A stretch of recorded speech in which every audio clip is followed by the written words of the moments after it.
এ হলো একটা পাতলা সুতো। ভাবছি যদি এটা দিয়ে আমি পোশাক বানাই তাহলে নিজের জন্য কত সুন্দর একটা পোশাক বানাতে পারবো। কিন্তু যদি এটা আমি চিন্তা করবেন না,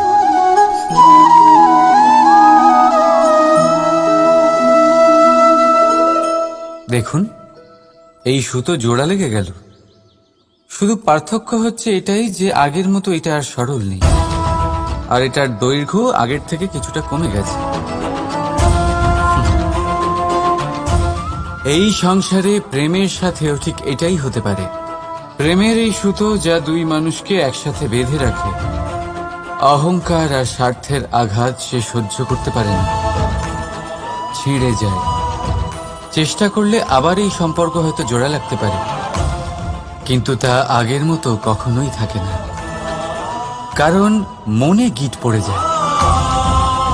সেই জন্য প্রেমকে স্নেহের সাথে সামলে রাখুন, অহংকার আর স্বার্থের থেকে দূরে থাকুন। রাধা রাধা।